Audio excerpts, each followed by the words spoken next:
E, de fato, o Ronaldo Caiado, numa entrevista recente, citou o exemplo do Juscelino, e muitos têm feito isso. Então, Gabi, Chico, Rodrigo, vamos aceitar o exemplo. Houve 2 tentativas de golpe fracassadas contra o Juscelino. Na primeira tentativa de golpe, o próprio Juscelino, anistiou o líder do golpe.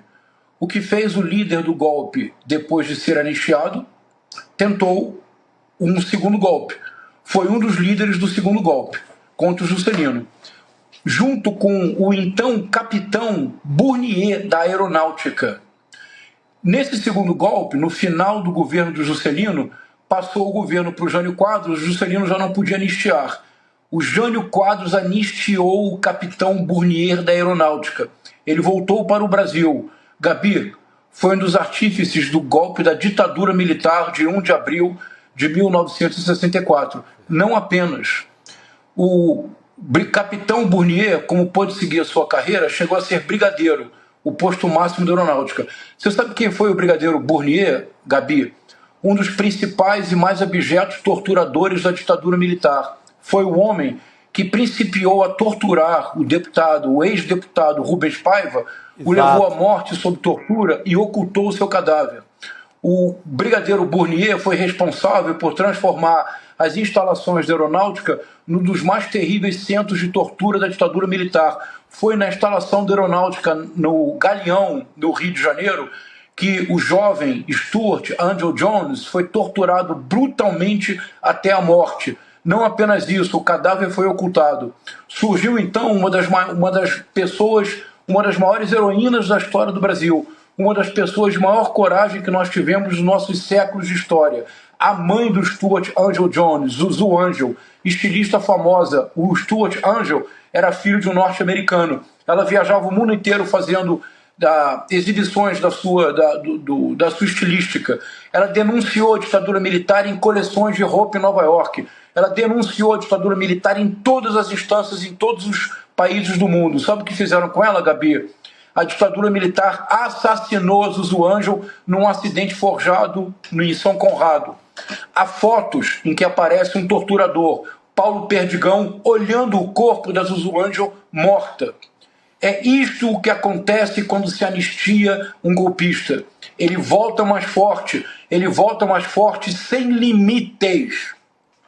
Outro caso do Juscelino, já que estão citando o Juscelino como exemplo, aceitemos o exemplo, mas tenhamos memória histórica. Um dia chega na mesa do Juscelino Kubitschek, presidente da República, a lista de coronéis para serem promovidos a general. Vocês sabem que se um coronel não é promovido na sua ocasião, ele precisa passar para a reserva. Chegou o nome do Castelo Branco e um militar assistente do Juscelino disse: presidente, este militar ele é contra o senhor e dizem que ele apoiou a tentativa de golpe. Perguntou Juscelino Kubitschek: ele é um bom militar? Resposta que deram: é um militar exemplar, mas ele é contra o senhor. Resposta de Juscelino Kubitschek: ele não precisa ser a favor de mim, ele precisa ser apenas a favor da democracia. Promoveu Carlos Castelo Branco a general, Chico. Aliás, cearense como você, Chico. Exatamente. Quem foi o primeiro presidente da ditadura militar? Exatamente. Castelo Branco. Ele. O Castelo Branco, presidente da República, um dia chega à sua mesa a lista de políticos para serem caçados. Encabeçava a lista Juscelino Kubitschek. Chico, você acha que o Castelo Branco teve 1 segundo de hesitação para caçar o Juscelino? Não. Carlos Castelo Branco, que deveu a sua carreira a Juscelino Kubitschek, caçou os direitos políticos de Juscelino Kubitschek, exilou o Juscelino Kubitschek, perseguiu o Juscelino Kubitschek, que depois teve um acidente muito mal explicado e não pôde ver a redemocratização. Não é tudo, Gabi, se você me permite, rapidamente. Sim. A lei da anistia de 1979 é a matriz dos problemas que hoje vivemos com os militares. Sem dúvida. O que foi a lei da anistia? Rapidamente, isso é bem importante.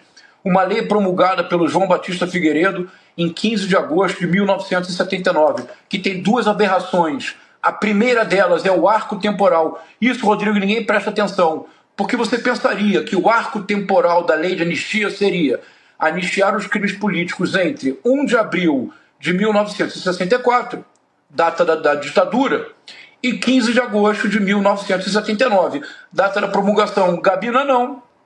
A lei da anistia, Chico, vai de 2 de setembro de 1961 a 15 de agosto de 79. Por quê? Porque logo após a renúncia do Jânio Quadros, no dia 25 de agosto de 1961, as Forças Armadas Brasileiras começaram a conspirar. 1. Para não permitir que o João Goulart voltasse. 2. Cogitou-se bombardear o avião do João Goulart na Operação Mosquito. Por isso, o avião do João Goulart chega no Brasil voando abaixo do radar, correndo risco de queda. Voou abaixo do radar para que as Forças Armadas não localizassem o avião. 3.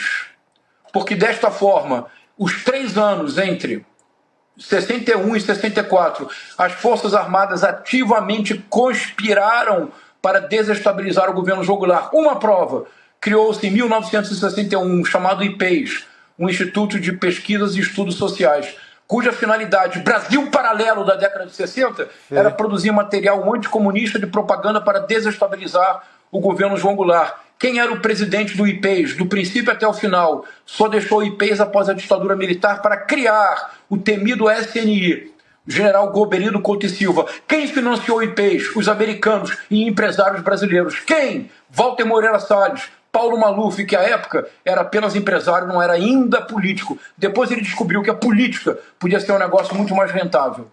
Gabi, quando nós não temos memória histórica, o pior pode acontecer. A anistia que estão propondo para os golpistas, tanto para aqueles que já estão presos, é cortina de fumaça. O que eles querem é, mais uma vez, blindar generais como, e vamos ter a coragem de dizer os nomes, generais como Walter Braga Neto, Augusto Heleno, Almirante Garnier, todos golpistas que precisam ser julgados, devem ter pleno direito de defesa, precisam ser julgados, se forem condenados, têm que ir para a prisão. E claro, o chefe de todos, o golpista maior, que passou 4 anos conspirando para acabar com a democracia no Brasil, Jair Messias Bolsonaro. Se essa anistia passar, nós vamos ter uma rede viva do que aconteceu de pior na ditadura militar brasileira.